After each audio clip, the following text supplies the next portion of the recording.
I had everything a woman could dream of. A $45 million penthouse overlooking Central Park.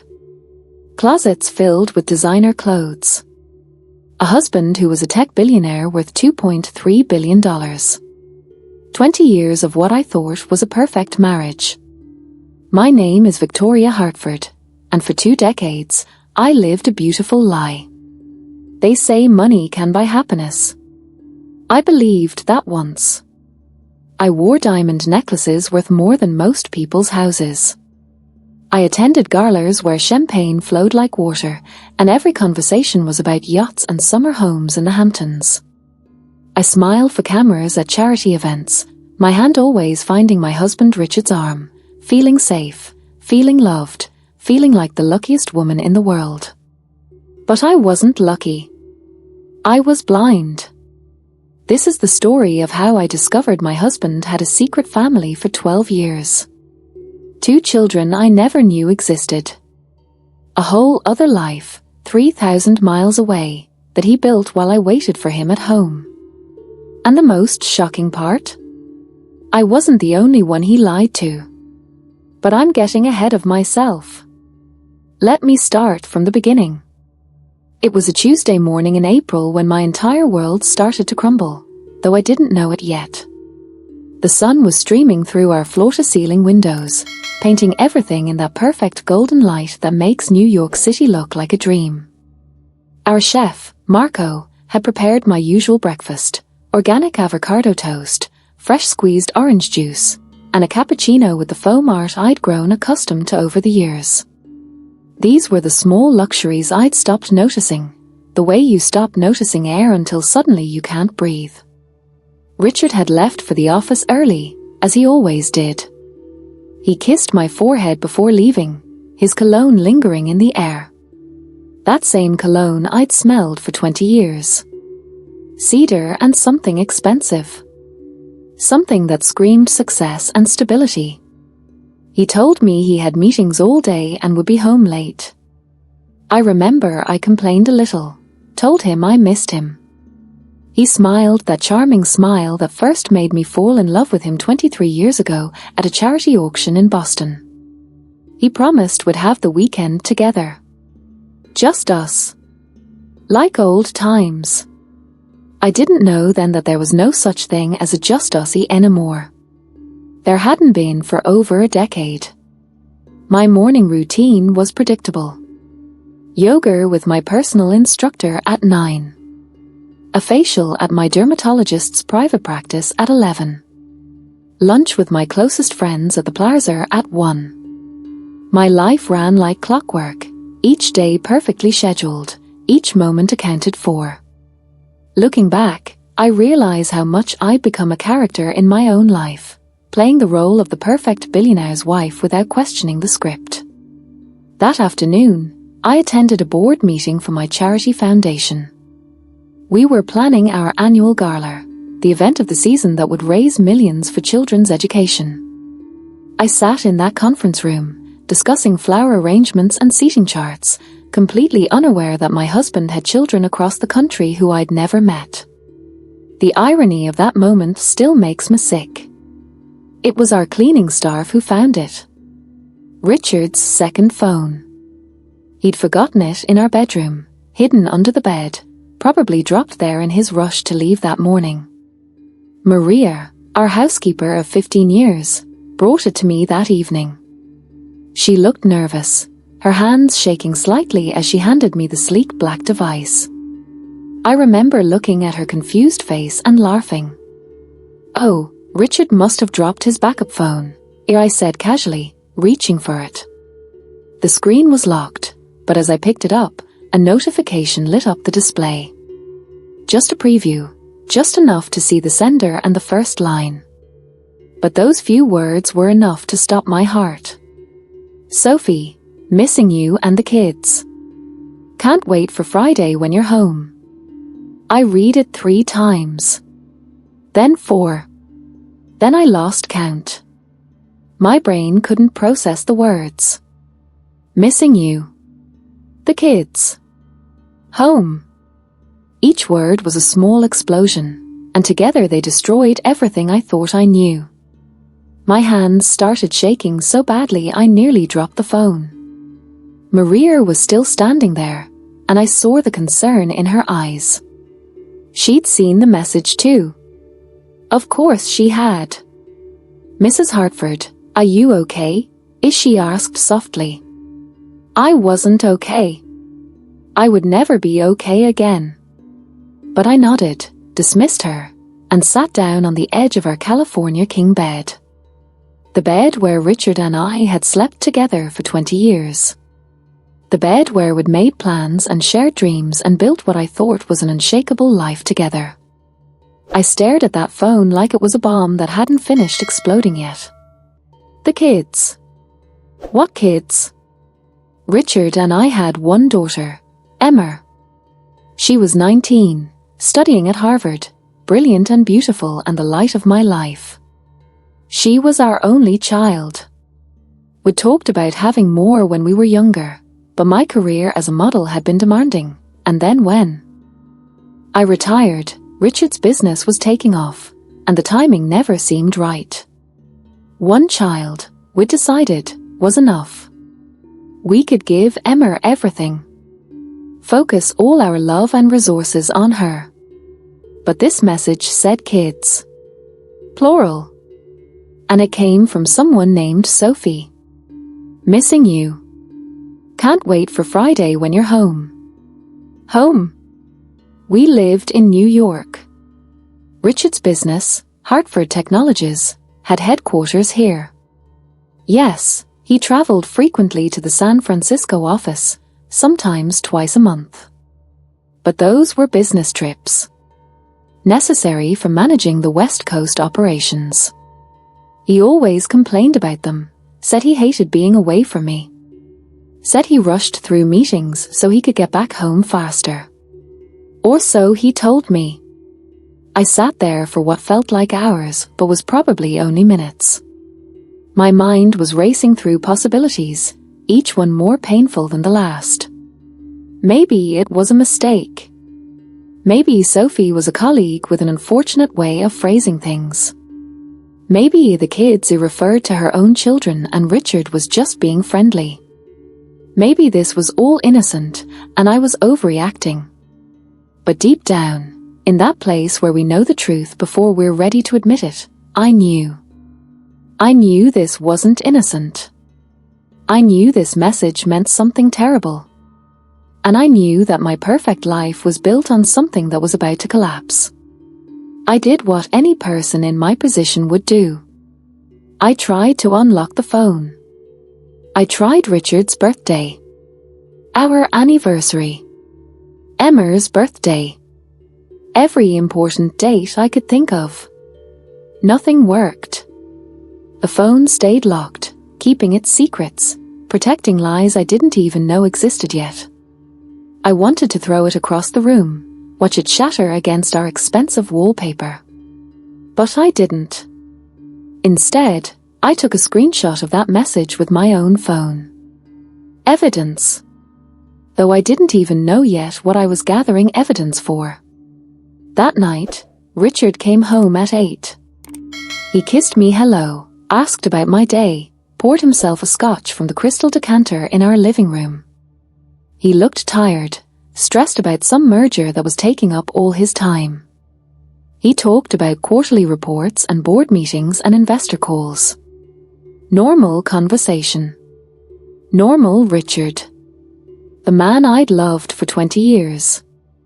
I watched him talk, studied his face, looked for signs of deception. But he looked the same as always. Handsome in that distinguished way men in their late 40s can be, with just enough grey in his dark hair to make him look sophisticated. His blue eyes were tired but warm when they looked at me. His smile was familiar, comfortable, home. How could this man be lying to me? How could this man have a secret life? It didn't make sense. Nothing made sense anymore. I didn't mention the phone. Not that night. I was scared of the answer. Scared of what opening that door might reveal. So I played my role. I smiled. I asked about his day. I shared funny stories from my charity meeting. We had dinner together, just the two of us, Marco having prepared Richard's favorite meal. We talked about Emma, about her latest achievements at Harvard. We talked about our upcoming anniversary, about taking a trip to celebrate 21 years of marriage. 21 years of marriage. I didn't know then that half of those years, he'd been married to someone else too. That night, lying in bed next to him, listening to his breathing slow into sleep, I felt more alone than I'd ever felt in my life. This man beside me, whose warmth I'd relied on for 2 decades, suddenly felt like a stranger. I kept thinking about that message. Missing you and the kids. Can't wait for Friday. Who was Sophie? Who were these kids? And why did she call somewhere else a home? I didn't sleep that night. I just lay there in the dark, in our multi-million-dollar apartment, surrounded by luxury and comfort, feeling more terrified than I'd ever felt. Because I knew that once I started looking for answers, my life would never be the same. The question was, did I have the courage to face the truth? The next morning, I made a decision. I called my best friend Margaret. We'd known each other since college, before the money, before Richard, before any of this. She was the one person I could trust completely. We met for coffee at a small cafe in Soho, far from our usual Upper East Side haunts where everyone knew us. I showed her the screenshot of the message. I watched her face change as she read it, saw the same shock and confusion I'd felt. Margaret was a lawyer, smart and sharp, and I saw her mind working through the possibilities. Victoria, she said carefully, stirring her coffee without drinking it. Have you asked him about this? I'm terrified of the answer, I admitted. My voice cracked on the word terrified. You deserve the truth, Margaret said firmly. 20 years of marriage deserves honesty. But sweetheart, you need to be prepared. This message, it doesn't look good. What if it's innocent? I asked, hearing the desperation. In my own voice. What if I'm wrong and I destroy our marriage over a misunderstanding? Margaret reached across the table and took my hand. And what if you're right? What if there's more to this? You can't unknow what you already suspect. The only question is how you find out the truth. That's when she suggested I hire someone. A private investigator. Someone who could follow Richard, dig into his life, find out what this message really meant. The idea made me feel sick. Hiring someone to spy on my own husband felt like a betrayal. But then I remembered that message. Missing you and the kids. And I realized that if anyone had betrayed anyone, it wasn't me. 2 days later, I sat in a nondescript office building in Lower Manhattan, across from a man named James Cooper. He was in his mid-50s, with a kind of face that had seen everything and was surprised by nothing. Former FBI agent, Margaret had told me. 30 years of experience. Specialized in cases like mine. Though I couldn't imagine there were many cases like mine. Mrs. Hartford, he said, his voice neutral and professional. Tell me why you're here. I handed him my phone, showed him the screenshot. Watched as he read it, his expression never changing. He'd probably seen worse. Probably heard 1,000 stories of cheating husbands and broken marriages. But this was my story. My husband. My breaking heart. I need to know the truth, I said. Whatever it is. James nodded slowly. Mrs. Hartford, I've been doing this for a long time. And I have to warn you, the truth isn't always what we hope for. Once you know something, you can't unknow it. Are you sure you want me to investigate? I thought about Richard. About our 20 years together. About the life we'd built. About Emma and our home and everything we'd shared. And then I thought about that message. Missing you and the kids. I thought about all the business trips, all the times he'd been away. 2 or 3 times a month to San Francisco. Sometimes for 3 or 4 days at a time. Always apologetic, always promising to be home soon. Always saying it was for work, just work, necessary for the company. I'm sure, I said. I need to know. James laid out his process. He'd track Richard's movements. Follow him on his next San Francisco trip. Check financial records for anything suspicious. Look into phone records, email, anything that might reveal the truth. The cost would be around $150,000 for a complete investigation. To most people, that would be a fortune. To me, married to a billionaire, it was nothing. A rounding error in our monthly expenses. Money isn't an issue, I told him. The truth is all that matters. I'll need a retainer of $50,000, James said. And Mrs. Hartford? Be prepared. In my experience, when someone suspects something like this, they're usually right. I wrote the check right there, my hand steady even though my heart was breaking. $50,000 to find out if my husband was lying to me. What a bargain. Richard's next San Francisco trip was scheduled for the following week. He told me about it over breakfast, the same way he always did. Casual, apologetic, necessary for business. The merger was at a critical stage, he explained. He needed to be there in person. He'd leave Monday morning, be back Friday evening. Just 4 days. He promised to call every night.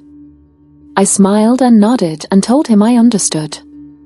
I kissed him goodbye on Monday morning, watched him get into the car that would take him to our private jet. And then I called James Cooper and told him to start the surveillance. For 4 days, I waited. I went through the motions of my normal life. Yoga classes and charity meetings and lunches with friends. But inside, I was dying. Every phone call from Richard felt like a knife. He'd call me from his hotel, tell me about his day, his meetings, the stress of the merger. His voice was warm and familiar and loving. The same voice that had told me he loved me for 20 years. Was he lying then too? Was everything a lie? On Wednesday evening, James called me. His voice was different. Tighter. More serious. Mrs. Hartford, I need you to sit down, he said. I was already sitting, but my body went rigid. What did you find? There was a pause. A long, heavy pause that contained everything I was about to lose. Your husband didn't go to Hartford Technologies headquarters, James said carefully. He went to a residential address in Pacific Heights. A house worth approximately $8 million. And Mrs. Hartford is not alone there. The room started spinning. I gripped the armrest of my chair so hard my knuckles turned white. Who is he with? A woman. And 2 children. A boy who looks about 10 years old and a girl who looks about 8. I'm sending you photographs now. I think you should look at them before we continue this conversation. My phone buzzed. I didn't want to look. I wanted to. Throw the phone away, pretend this conversation never happened, go back to my beautiful ignorant life. But I'd already paid for the truth. And the truth was waiting in those photographs. I opened the first image and my world ended. It was Richard. My Richard. In the backyard of a beautiful Victorian house. He was pushing a little girl on a swing. She was laughing, her dark hair flying behind her. Richard was smiling, that genuine smile I'd seen a million times. The smile he gave Emma when she was little. The smile of a father with his child. The second photo showed the same backyard. Richard was throwing a football with a boy. The child was grinning, reaching up to catch it. And Richard, my husband, looked happy. Truly, genuinely happy. The third photo made me drop my phone. Richard was standing on the porch of that house. His arm was around a woman. She was beautiful, younger than me, with long dark hair and a warm smile. And Richard was kissing the top of her head. The same way he kissed mine. The same gesture of casual affection I cherished for 20 years. I picked up my phone with shaking hands. "James," I said, my voice barely above a whisper. "Tell me everything." What James told me over the next hour destroyed every foundation of my life. The house was registered to an LLC, but he traced it back to Richard. Purchased 10 years ago for $8 million. The woman's name was Sophie Matiners, though she apparently went by Sophie Hartford now. The children attended an exclusive private school where Richard was listed as their father on all documents. He paid their tuition. $100,000 a year for both kids. James had been following Richard for 3 days. Every morning, Richard had breakfast with this family. He helped the kids get ready for school.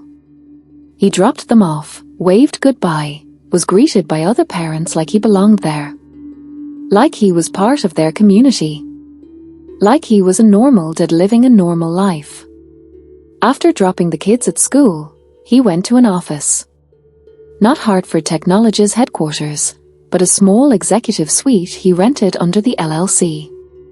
He worked there for a few hours, took calls, managed business. Then he'd pick the kids up from school, take them to soccer practice or piano lessons or play dates. He'd have dinner with them and Sophie. He'd read them bedtime stories. And then he'd spend the evening with Sophie, just the two of them, like any married couple. "Mrs. Hartford," James said gently, "I think you need to prepare yourself. This isn't an affair. This is a whole other life. Your husband has been living as a married man with a family in San Francisco for what appears to be a very long time." I couldn't breathe. I couldn't think. All I could see was those photographs. Richard throwing a football. Richard pushing a swing. Richard with his arm around another woman, other children. Children who looked like him. Children who had his eyes, his smile. Children I'd never known existed. "How long?" I asked. "How long has this been going on?" Based on the children's ages and my initial research, I'd estimate at least 10 to 12 years. "Mrs. Hartford, I'm going to continue investigating. I need to go deeper into financial records, find out how he's been funding this second life, look for any legal documents. But I wanted you to see these photos first. I wanted you to know what we're dealing with." 12 years. For 12 years, while I planned anniversary dinners and charity galas and vacations for us, while I waited for him to come home from his business trips, while I slept alone in our bed, he had another family. Another home. Other children who called him Dad. Emma was 19. These children were 8 and 10. He'd started this secret family when our daughter was still a child herself. When we were planning her birthday parties and helping with her homework and building what I thought was our life together. I hung up with James and sat in complete silence. The apartment felt too big, too empty. All this space, all this luxury, and I'd never been more alone. I looked around at our carefully decorated rooms, our priceless art, our designer furniture. Every piece chosen with care. Every detail perfect. A perfect shell for a completely hollow life. That night, Richard called as promised. He told me about his day, complained about difficult meetings, asked about my charity work. His voice was tired but warm. He told me he missed me, couldn't wait to be home. He said he loved me. I said I loved him too. And I hated myself for it. When James called again 2 days later, I'd almost convinced myself it was all a mistake. Maybe those children were his business partner's kids. Maybe Sophie was just a friend helping him through a stressful time. Maybe there was an explanation that made sense. But James didn't call with an explanation. He called with evidence. Mrs. Hartford, I've accessed your joint financial accounts. With your permission. Of course, as you're a legal owner. What I found is extensive financial fraud. He'd discovered secret bank accounts. Millions of dollars in accounts I'd never known existed. Money transferred regularly from our joint holdings into these hidden accounts, disguised as business expenses and consulting fees. Over the past 12 years, Richard had moved more than $25 million into these accounts. $25 million spent on his secret life, while I trusted him with every penny. The house in San Francisco, the one worth $8 million, had been purchased from one of these secret accounts. So had a vacation home in Lake Tahoe. And a condo in Seattle. Properties I'd never heard of, bought with our money, for his other family. Monthly transfers of $150,000 went to Sophie's personal account. Every month. 4 years. Money for the mortgage, the kids' schools, living expenses. Everything they needed to maintain their life.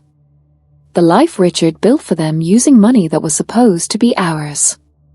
Life insurance policies. Richard had taken out a $10 million policy with Sophie as the beneficiary. Not me. Not Emma. Sophie. James found more. So much more. Credit cards in Sophie's name, paid from the secret accounts. Private school tuition for both children. Medical insurance for all 3 of them. Vacation expenses. Everything documented, everything traced, everything real. There's one more thing, James said, and I heard reluctance in his voice. I found email correspondence between your husband and Sophie. Mrs. Hartford, with your permission, I'd like to send you some of these emails.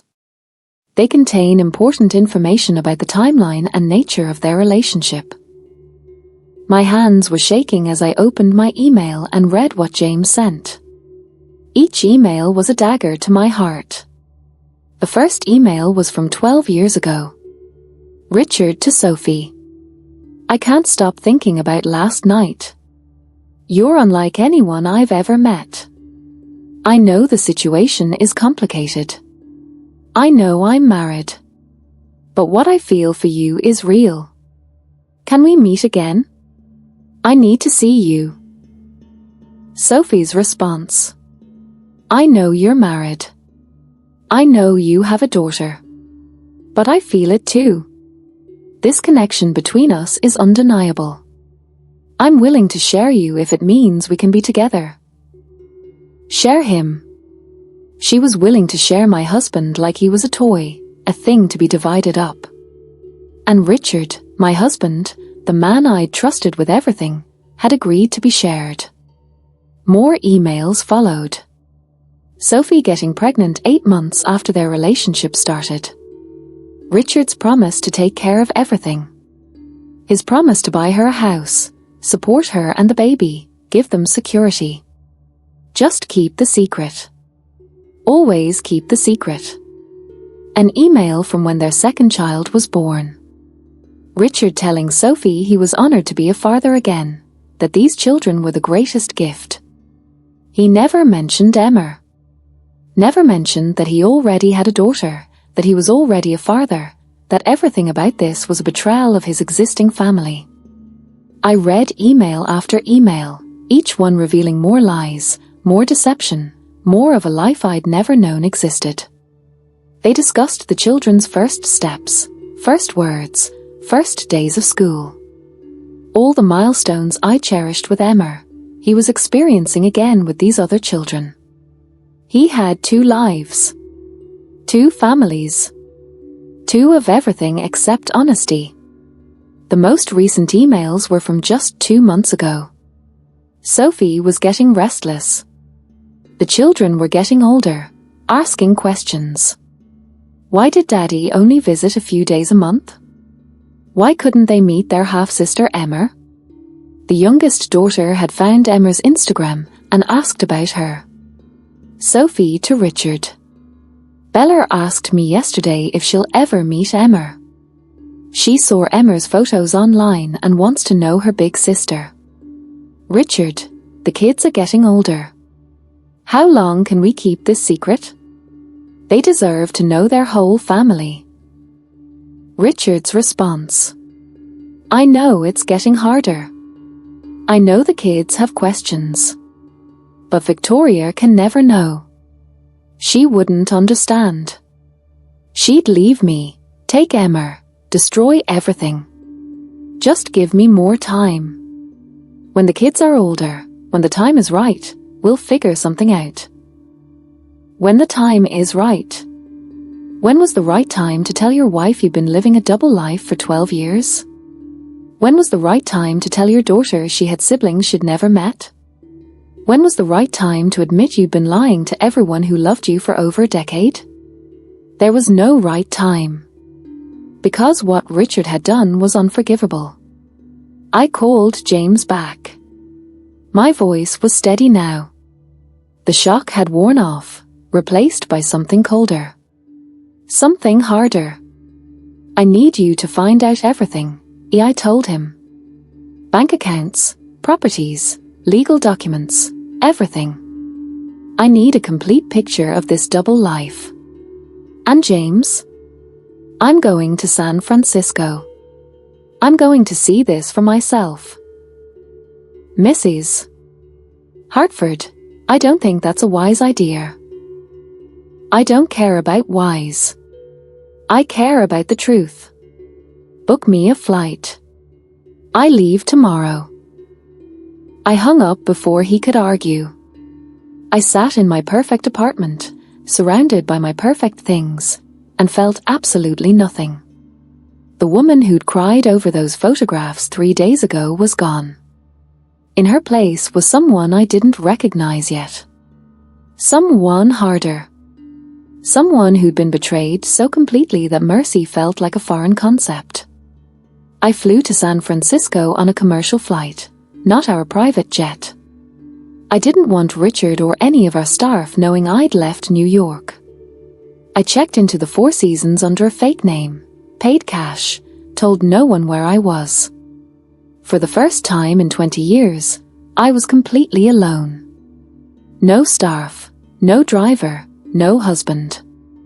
Just me and the truth I was about to confront. James had given me the address in Pacific Heights.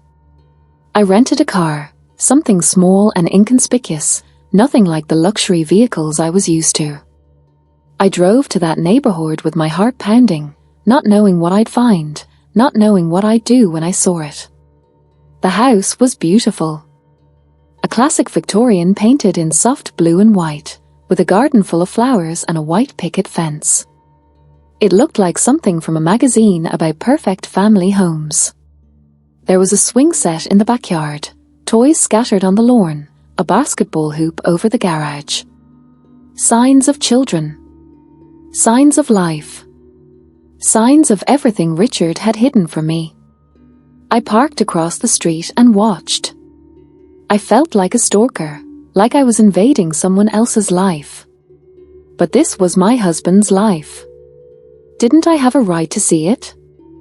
At 8 in the morning, the front door opened.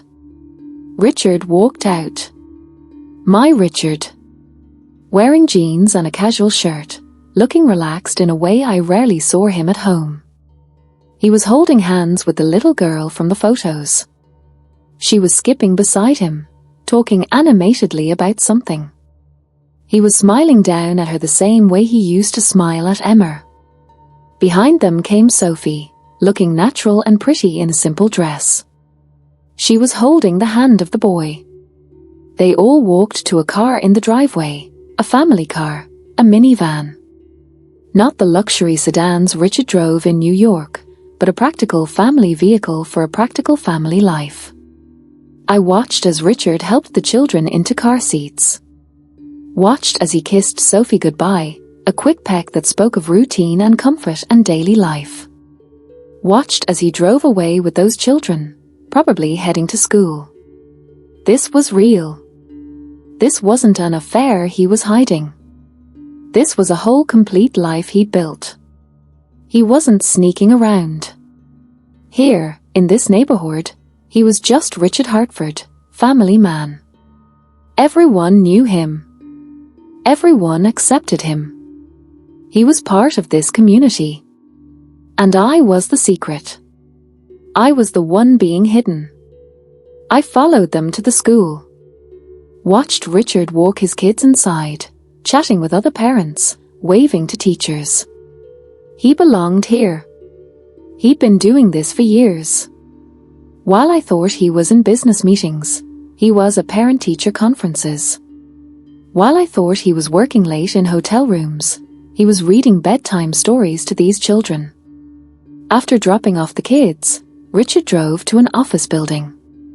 I waited across the street for hours, watching, trying to understand. He came out for lunch, walked to a nearby cafe, ordered coffee. Normal life. Normal Richard. Just not with me.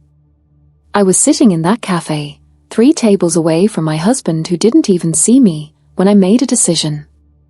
I needed to talk to Sophie. I needed to hear her side of this story. I needed to know if she knew about me, if she understood what we'd both been living. The next day, I followed Sophie.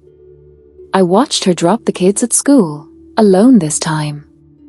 Richard must have gone back to New York, back to me, back to his other life.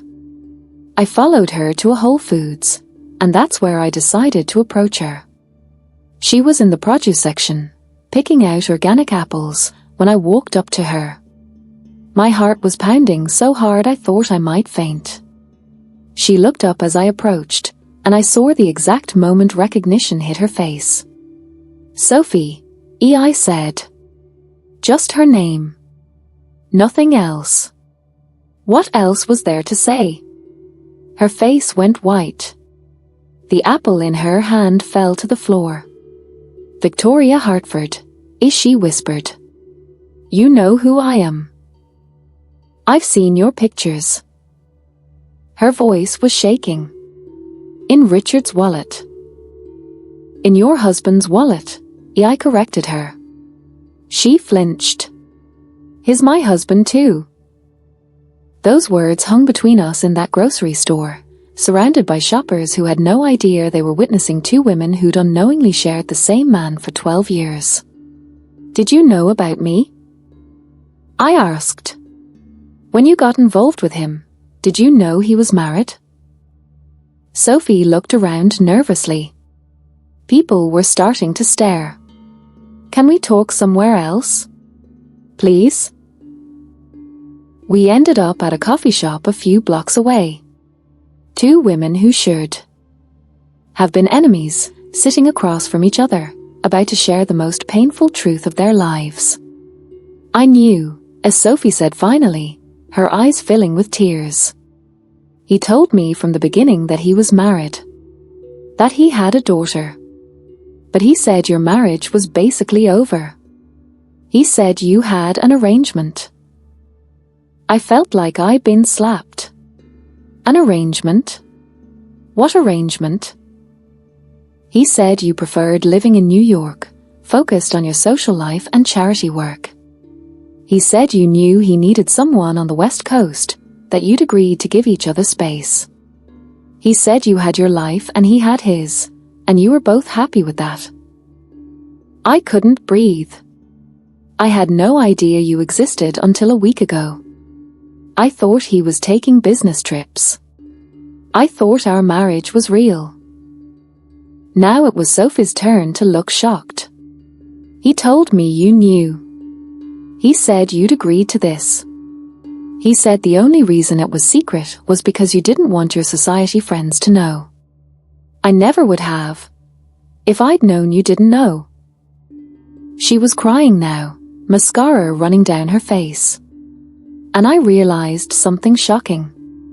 We were both victims. Richard had lied to both of us. He'd created a story for each of us, a story that kept us both in place, both willing to accept only part of him. Tell me everything, I said. From the beginning. Sophie's story came out in pieces, between tears and anger and disbelief. She'd met Richard at a tech conference 12 years ago. She was a marketing executive for a small startup. He was the keynote speaker, brilliant and charming and successful. They'd talked over drinks, connected over their shared interests. He'd asked her to dinner. On their third date, he told her he was married. Told her his marriage was complicated, more of a business arrangement than a love match. Told her he and his wife had an understanding. He painted me as cold, focused on money and status, content with a loveless marriage as long as I had my lifestyle. He made himself sound trapped, lonely, looking for real connection. Sophie fell for it. Fell for him. She was younger, impressed by his success, flattered by his attention. When she got pregnant 6 months into their relationship, she was scared. But Richard promised her everything. A house, security, a future for their child. He said he'd take care of them. He bought her the Pacific Heights house. Put it in her name. Set up the monthly payments. When the first baby was born, Richard was there. In the delivery room, holding his son, crying tears of joy. He told Sophie he was planning to leave me, that he just needed time to arrange the finances, to prepare Emma, to do it right. The second baby came 2 years later. Still Richard promised he'd leave me as soon. After this merger. After that business deal. When Emma was older. Always soon. Always later. Always postponing the day when he'd have to choose. 12 years of a soon. 12 years of Sophie raising their children mostly alone, seeing Richard only a few days a month. 12 years of holidays celebrated separately, birthdays spent wishing Daddy was there. 12 years of being the secret family while I was the public wife. I believed him, as Sophie said, her voice breaking. Every time he said he'd tell you, I believed him.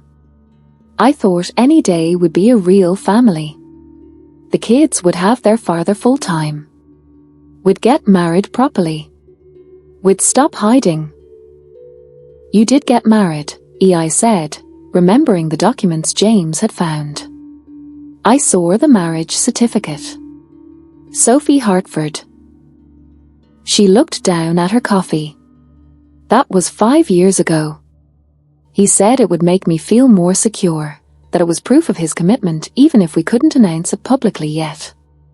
I didn't know. I swear I didn't know it was illegal. I didn't know he was still legally married to you. Bigamy. My husband had committed bigamy. He'd married Sophie while still married to me. Created fraudulent documents, built an illegal second marriage, all to maintain his double life. We sat there, 2 women who'd loved the same man, who'd built our lives around his lies, who'd been so thoroughly deceived we didn't even know the full extent of it yet. The kids, I said. Do they know about me? About Emma? Sophie nodded. They know they have a half-sister. They've seen her pictures on social media. Bella, our daughter, she's always asking when she can meet Emma. She wants a big sister so badly. But Richard kept saying not yet. The time wasn't right. I thought of Emma, 19 and brilliant and trusting, who had no idea she had siblings. Who'd grown up as an only child while her father created a whole other family across the country. I need to tell you something, as Sophie said. A few months ago, I gave Richard an ultimatum. I told him either he tells you the truth by the end of the year, or I would. The kids are getting older. They're asking harder questions. I can't keep lying to them about why their father is only part-time. I can't keep pretending this is normal. That explained the recent tension in his emails. Sophie was done waiting. The children were demanding answers. Richard's perfectly balanced double life was starting to crumble. What are you going to do? Sophie asked me. I looked at this woman, this stranger who'd shared my husband for 12 years. She was younger than me, prettier in some ways, clearly in love with Richard despite everything. But she was also tired. Tired of waiting, tired of being second, tired of her children having to share their father.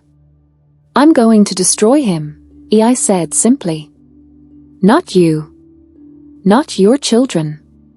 They're innocent in this. But Richard? He's going to lose everything. Sophie looked at me with something like respect. I'll help you, she said. I have emails, texts, recordings. Evidence of everything. The kids deserve better than this. We both deserve better than this. Two women who should have been enemies, making an alliance against the man who betrayed us both. We spent the next 3 hours in that coffee shop, sharing evidence, comparing stories, piecing together 12 years of deception. Sophie showed me texts from Richard, photos of him with the kids, bank statements showing his regular deposits. I showed her what James had uncovered, the full financial picture, the extent of what Richard had hidden. Together, we realized the full scope of his lies. He'd stolen from both of us. Stolen time, stolen honesty, stolen the chance for real relationships. He'd played us both like instruments, keeping us both just satisfied enough to stay, just hopeful enough to not question too deeply. I gave up my career for him, as Sophie said. I was good at my job. I could have built something real. But he wanted me home with the kids, available when he could visit. So I quit. Made myself completely dependent on his money. Trapped. I understood that trap. Different circumstances, but same result. I'd mold my entire life around being Richard Hartford's wife. My charity work, my social position, my daily routine, everything defined by him. Without him, who was I? But I was about to find out. We made a plan, Sophie and I. A plan for confrontation, for justice, for making Richard face what he'd done. It wouldn't be quiet. It wouldn't be private. It would be devastating. But both of us agreed, he deserved nothing less. There's something you should know, as Sophie said as we were preparing to leave. The kids, they're good kids. Smart and kind and innocent. Whatever happens, whatever we do to Richard, please remember they didn't choose any of this. I thought of those children I'd seen in photographs. Richard's eyes, Richard's smile. My husband's children with another woman. Part of me wanted to hate them. But they were victims too. Born into lies, raised in secrecy, denied half their family. I have a daughter too, I reminded Sophie. Emma doesn't know any of this yet. When she finds out, it's going to destroy her world. So yes, I'll remember the children. Because my child is suffering too. Emma. I'd have to tell Emma. My brilliant, trusting daughter who worshipped her father. This was going to break her heart.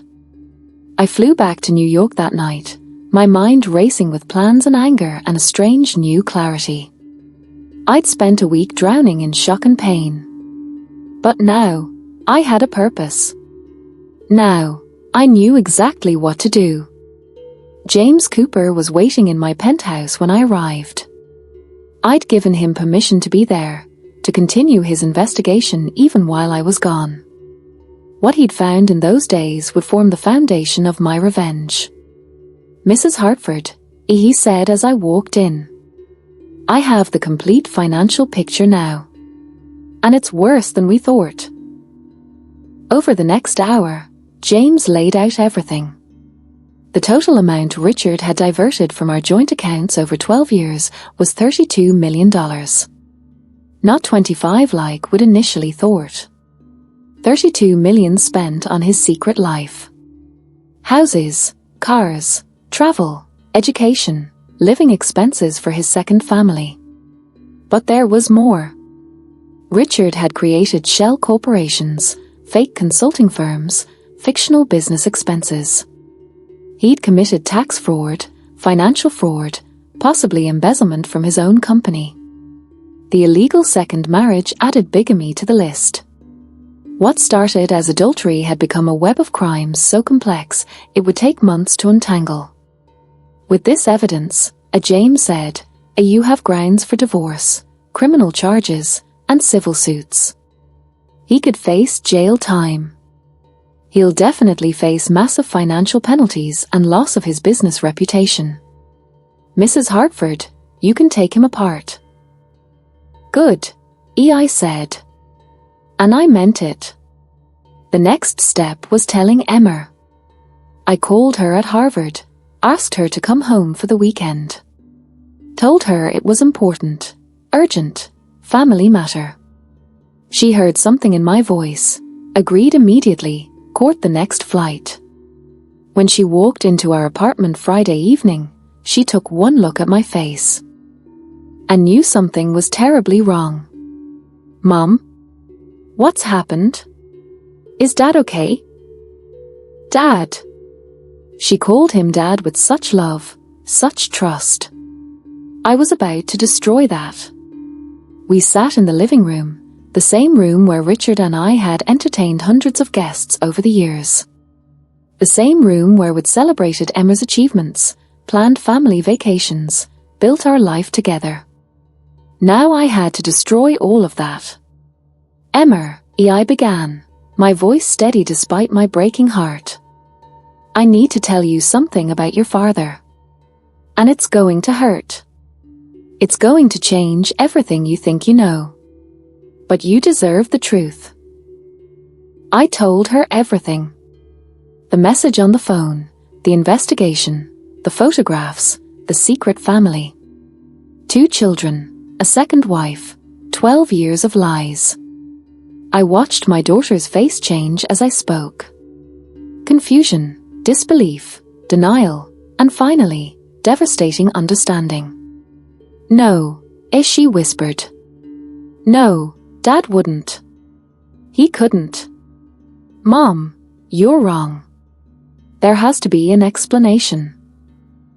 I showed her the photographs. Showed her Richard pushing that little girl on a swing, throwing a football with that boy. Showed her Sophie, showed her the house, showed her everything. Emma stared at those photos for a long time. Then she started to cry. Not gentle tears, but deep, breaking sobs that shook her whole body. I held her while she cried, both of us mourning the man we thought we knew. "I have a brother and sister," she said finally. "I have siblings and I never knew. Dad had other children and he never told me. How could he do this? How could he lie to us for so long?" I didn't have an answer. I still don't. "There's more," I said gently. "Emma, I'm going to confront your father. I'm going to make him face what he's done. And it's going to be public. Everyone will know. Your friends, your school, everyone. This is going to be a scandal. I'm so sorry, but you need to be prepared. Emma wiped her tears and looked at me with a strength I hadn't seen before. Good, she said. He should be exposed. He should face consequences. I love my dad, Mom, but what he did is unforgivable. My daughter, so young but so wise. She understood that love and accountability could exist together. That you could love someone and still demand they face justice for their actions. Together, Emma and I planned the confrontation. Not just with Richard, but with both families. Sophie had agreed to bring the children to New York. We'd rented a private room at an exclusive restaurant. Richard thought it was an anniversary celebration. Instead, it would be a reckoning. The week before the meeting, I spent my days preparing. I met with the best divorce lawyers in New York. I reviewed all the evidence with them. I filed preliminary paperwork for divorce. I also met with prosecutors about the potential criminal charges. Richard's crimes weren't just personal. They were legal violations that the state might pursue. I also did something I never thought I'd do. I called a press contact, someone I'd known for years through charity work. I told them there would be a story breaking soon. A big story about a prominent New York billionaire. I wanted them ready when the truth came out. Richard came home that week as usual, completely unaware. He kissed me hello, asked about my week, talked about his meetings. He was still playing the role of devoted husband. He had no idea I knew everything. He had no idea his entire world was about to explode. The night before our planned confrontation, Richard and I had dinner together. Just the two of us, like thousands of nights before. He talked about taking a vacation, somewhere tropical, just us. Rekindling our romance. He even joked about renewing our vows for our 21st anniversary. I smiled and agreed and played my part. Because I wanted him to feel safe, unsuspecting. I wanted his shock to be as devastating as mine had been. That night, lying in bed next to him for what I knew would be the last time, I felt nothing. No love, no hate, no sadness. Just a cold determination to see this through. This man beside me was a stranger. The Real Richard Hartford, the man I'd loved, had never existed. He'd been a character in a story Richard was telling. And that story was about to end. The next evening, we arrived at Betrayal, one of Manhattan's most exclusive restaurants.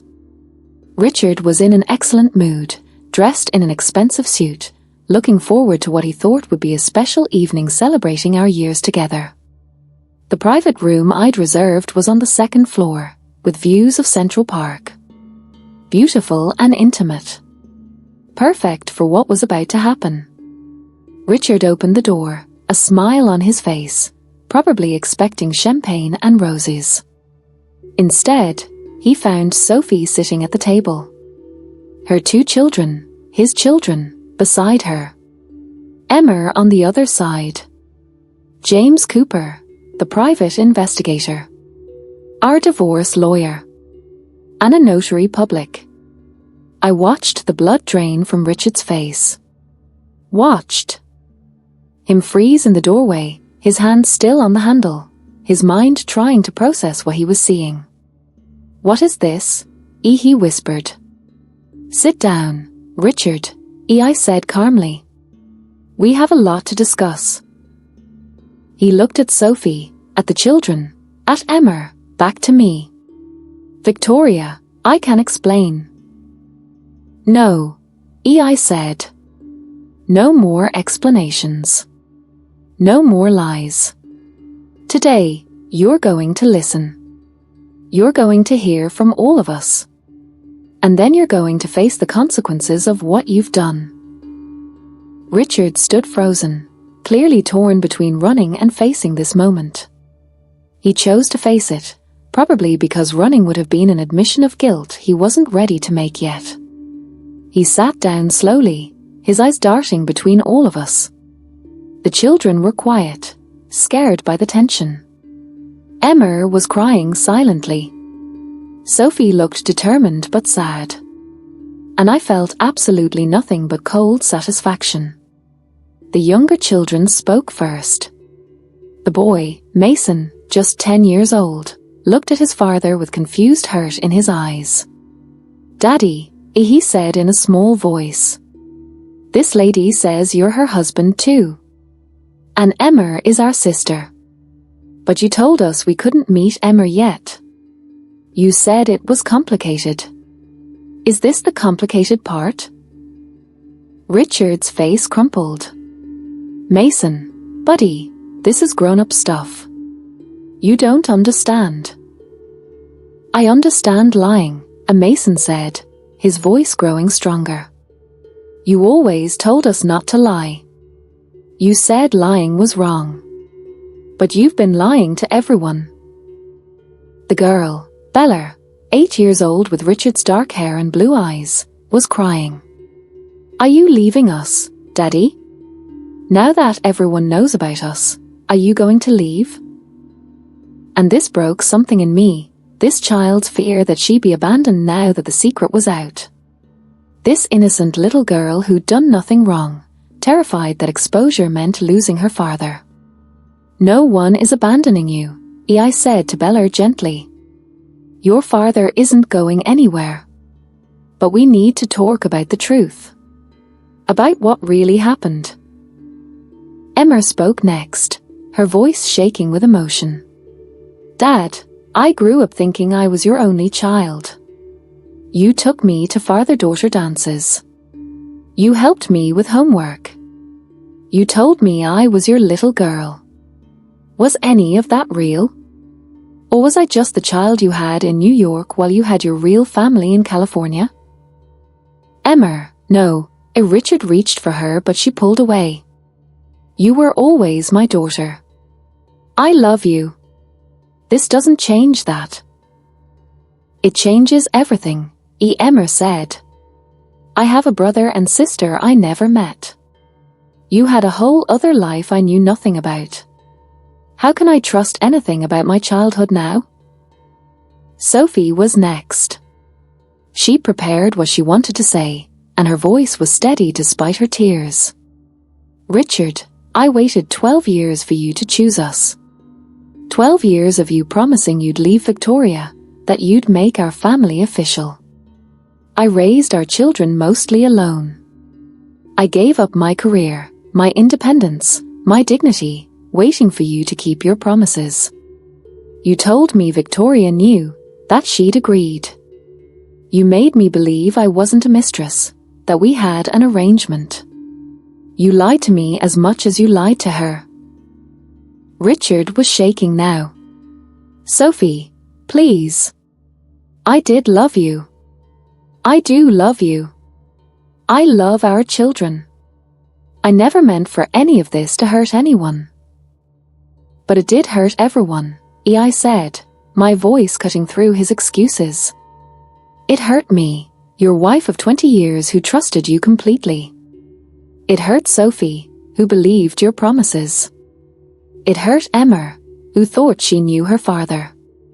It hurt those children, who grew up with a put-time dad because you were too cowardly to choose. Your love destroyed everyone who received it." I opened the folder in front of me. Bank statements, emails, photographs, legal documents. Evidence of 12 years of betrayal laid out in black and white.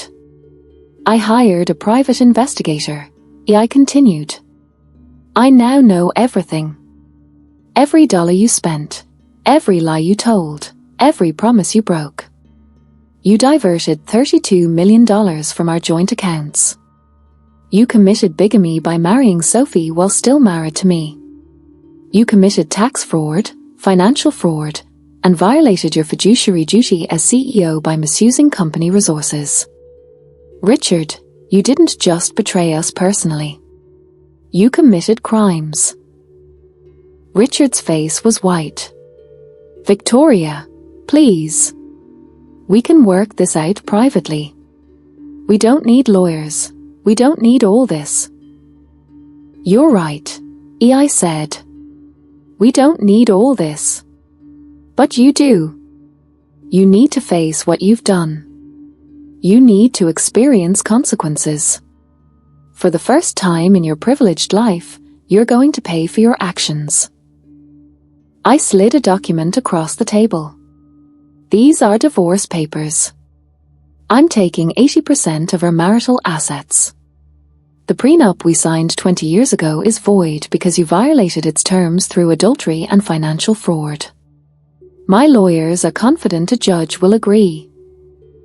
I slid another document. This is a criminal complaint for bigamy. The state of New York takes this seriously. You could face up to 5 years in prison. Another document. This is a civil suit for fraud and emotional distress. Sophie is co-plaintiff. We're suing you jointly for damages. And finally, the last document. This is a press release going out tomorrow. It details everything. Your double life, your secret family, your financial crimes. By this time tomorrow, everyone will know what you've done. Richard was hyperventilating now. You can't. The company, my reputation, everything will be destroyed. Yes, I said simply. Everything will be destroyed. Just like you destroyed our lives. He tried to argue, to negotiate, to beg. He offered money, promised to make things right, swore he'd do anything. But there was nothing to negotiate. This wasn't a discussion. This was a sentencing. The notary public had Richard sign acknowledgement of the divorce papers. He had to legally acknowledge receiving them. His hands shook as he signed. 20 years of marriage, ending with a signature on a legal document in a restaurant while his two families watched. Before we left, I made one promise. I looked at Mason and Bella, these innocent children caught in their father's web of lies, and I spoke directly to them. I know this is scary and confusing. But I want you to know that none of this is your fault. You didn't do anything wrong. Your father made bad choices, but you are not responsible for those choices. And Emma, your sister, she wants to know you. When things settle down, when the anger isn't so fresh, you three will get to be siblings. Because you deserve that. Mason and Bella looked at Emma, who was crying but nodded. I want to know you too, Emma said to them. You're my brother and sister. What Dad did isn't your fault. It was a small moment of grace in a night of devastation. The children, at least, would have each other. Richard left that restaurant a destroyed man. Served with divorce papers, facing criminal charges, knowing that by the next day his reputation would be in ruins. He tried one last time to talk to me as we were leaving, grabbed my arm in the parking lot. Victoria, please. I know I hurt you. I know I lied. But you're going to destroy my entire life. Isn't there any part of you that remembers loving me? Isn't there any mercy? I looked at the man I'd loved for 20 years. The man whose children I'd raised, whose dreams I'd supported, whose life I'd made my own. I looked at him and felt absolutely nothing. You destroyed your own life the first time you lied to me, I said. Everything that happens now is just consequences. And no, Richard. There is no mercy. You gave me 20 years of lies. I'm giving you truth. Finally. I walked away and didn't look back. The press release went out the next morning. By noon, it was the top story on every news site. Tech billionaire's secret double life exposed. The headlines were brutal. The details were shocking. Richard's face was everywhere, along with photos of both families, the houses, the evidence. Hartford Technologies stock dropped 40% in one day. The board held an emergency meeting and demanded Richard's resignation. He had no choice but to comply. His other business ventures dissolved as partners fled. No one wanted to be associated with the scandal. The legal proceedings took months. Richard tried to fight the divorce settlement, but the evidence was overwhelming. He'd violated the prenup, committed fraud, hidden assets. The judge ruled in my favor. I got $800 million, the Manhattan penthouse, the Hampton house, our art collection, and significant company shares. Sophie's settlement was smaller but still substantial. $300 million, the San Francisco house that was already in her name, and trust funds for both children worth $50 million each. Child support was set at $100,000 per month until the children turned 25.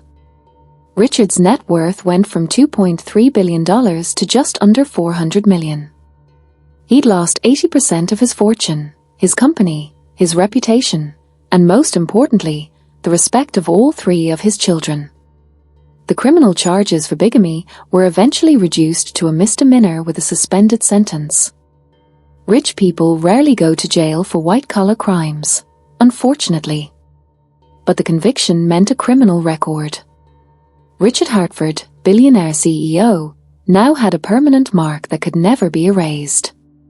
6 months after that night at the restaurant, I sat in my penthouse, looking out at Central Park. The apartment felt different now. Lighter somehow, despite everything that had happened. Emma was staying with me between semesters, slowly healing from the trauma of discovering her father's betrayal. Sophie and I talked regularly now.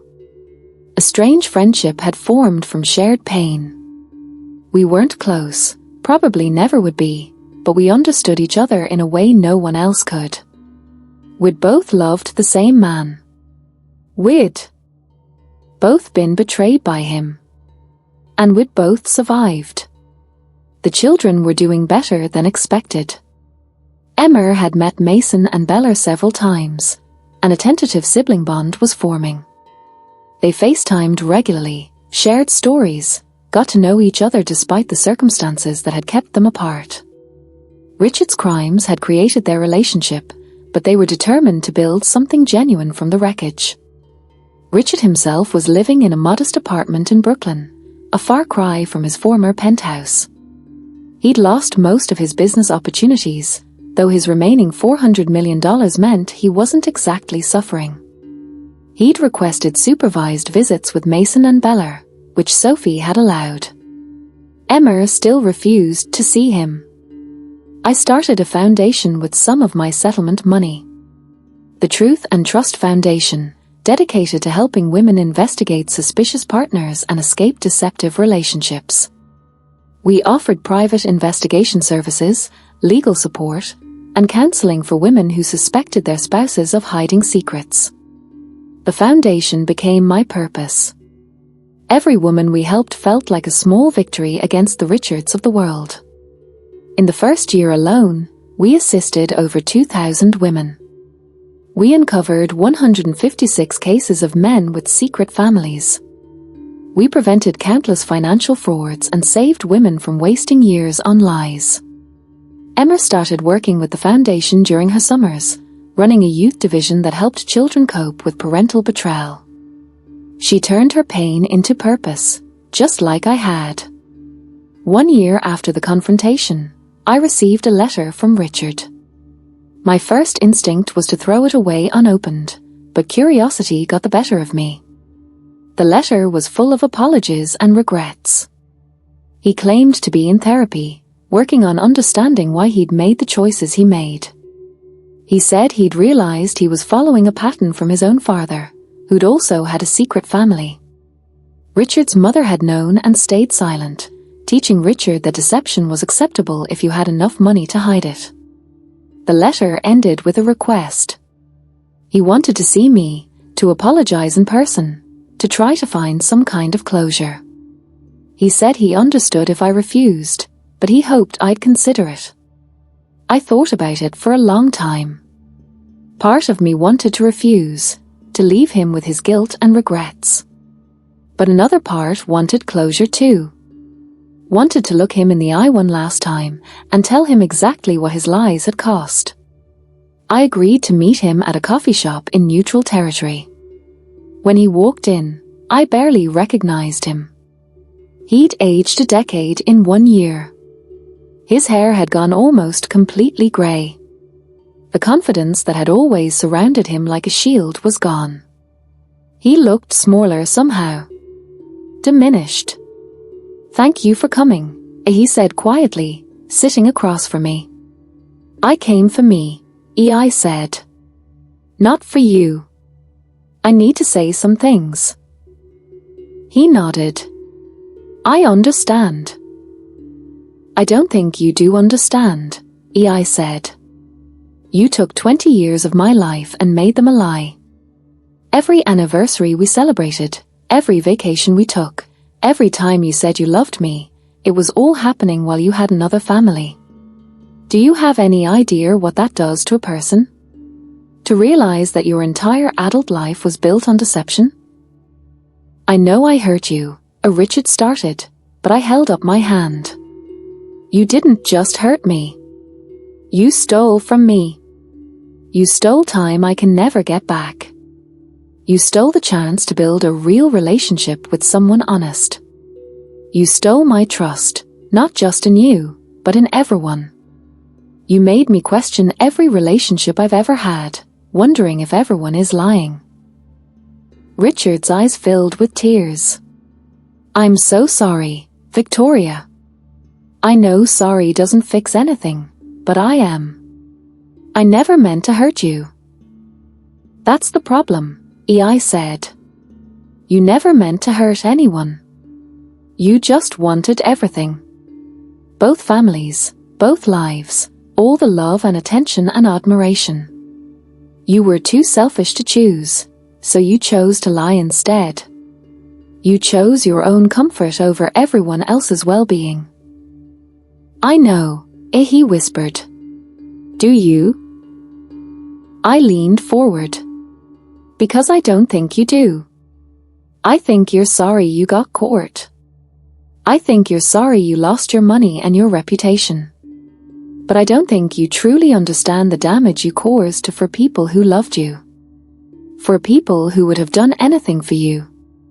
And you destroyed all of us." We sat in silence for a moment. Then Richard said something that surprised me. "I found out why I did it. In therapy. My father had a secret family too. I was 15 when my mother found out. She knew for the last 20 years of their marriage and never said anything. She taught me that lying was acceptable if you had enough money to hide it. And I followed that pattern without even realizing it." "That's not an excuse," I said. "Lots of people have terrible parents. They don't all commit bigamy and financial fraud." "I know. It's not an excuse. It's just an explanation. A reason, not a justification." He paused, then asked the question I'd been waiting for. "Is there any chance, any possibility at all, that you could ever forgive me?" I thought about it. Really thought about it. Could I forgive Richard for what he'd done? For the lies, the betrayal, the theft of 20 years? I don't know, I said honestly. Maybe someday. Maybe when enough time has passed and the anger isn't so fresh. Maybe when I've built a new life and this is just a painful chapter instead of my entire story. But not today. Today, I still hate you for what you did to me. Richard nodded, accepting this. I understand. Thank you for being honest. Unlike you, I couldn't help adding. He flinched but didn't argue. The children, he said. Emma still won't see me. Mason and Bella see me, but they're confused and hurt. Do you think there's any chance they'll forgive me? I don't know, I said. That's up to them. But I'll tell you this, Richard. If you want any relationship with those kids, you need to stop lying. No more secrets, no more half-truths. Complete honesty about everything. They might forgive you eventually, but only if you earn it. We talked for another hour. It wasn't reconciliation. It wasn't forgiveness. It was just two people who'd once loved each other, trying to understand how everything had gone so wrong. As we were leaving, Richard asked one more question. Are you happy now? Without me? I considered lying, then decided against it. I'm not happy yet. But I'm free. And free is better than I've been in 20 years. That was the last time I saw Richard in person.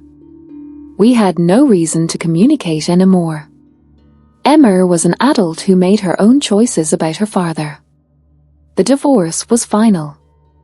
The settlements were paid. Our lives had completely separated. 2 years after the discovery, I met someone new. His name was David, a professor at Columbia who knew nothing about high society or billionaire scandals. He was kind and thoughtful and, most importantly, honest. We started dating slowly, carefully. I told him everything about my past on our third date, expecting him to run. Instead, he thanked me for trusting him with the truth. I can't imagine what you went through, he said. But I'm glad you survived it. You're stronger than you think. Maybe he was right. Maybe I was stronger than I thought. I'd survived betrayal that would have destroyed some people. I'd built a new life from the ruins of my old one. I'd found purpose in pain and turned my trauma into a way to help others. Emma graduated from Harvard with honors. At her graduation, Sophie and her children came to celebrate. We all sat together, this strange blended family created by lies but held together by choice. Richard wasn't there. Emma had made it clear he wasn't welcome. After the ceremony, Emma hugged me and whispered, "A thank you for being strong enough to leave him. You showed me what it looks like to demand respect. I'll never settle for less." My daughter had learned the most important lesson. That love without honesty is just manipulation. That staying in a bad situation doesn't make you loyal, it makes you a victim. That walking away from lies is always the right choice, no matter how painful. The Truth and Trust Foundation continued to grow. In its third year, we'd helped over 5,000 women. We'd uncovered hundreds of cases of deception, prevented millions of dollars in fraud, saved countless women from wasting years on lies. Every success story felt like revenge against Richard, like proof that his betrayal had created something meaningful. I was featured in magazines, interviewed on news programs, asked to speak at events about betrayal and recovery and finding strength in adversity. I became a voice for women who'd been deceived, a symbol of survival.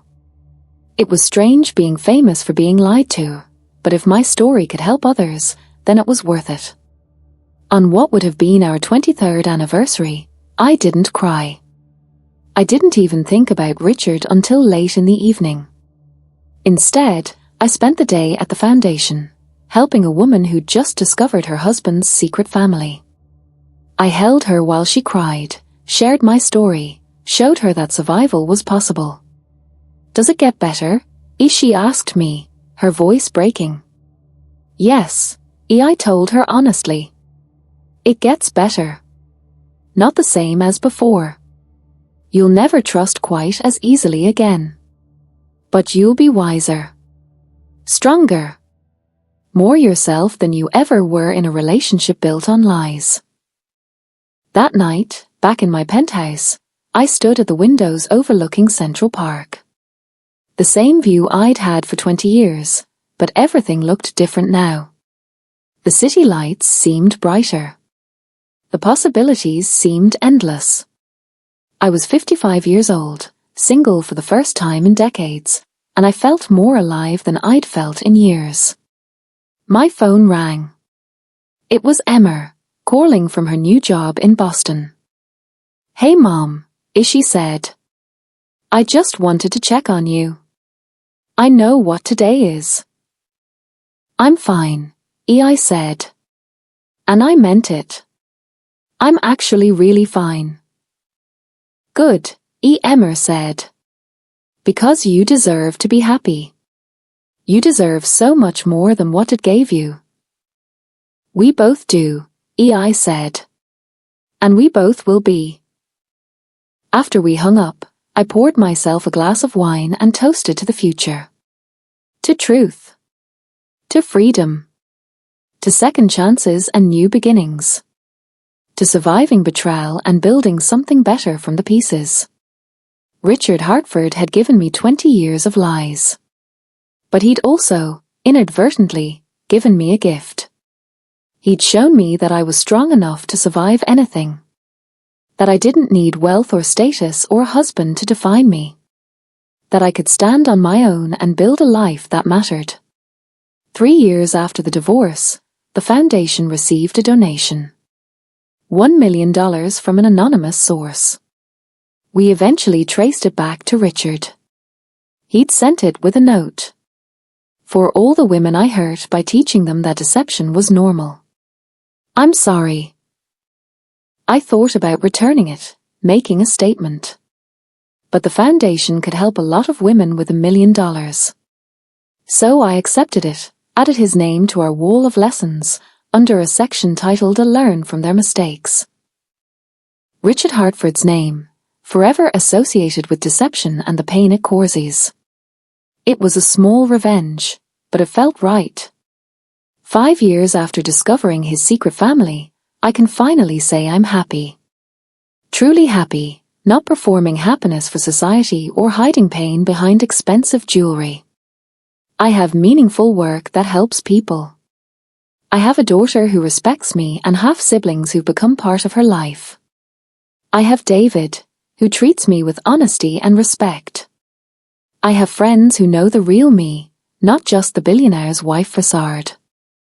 And I have the truth.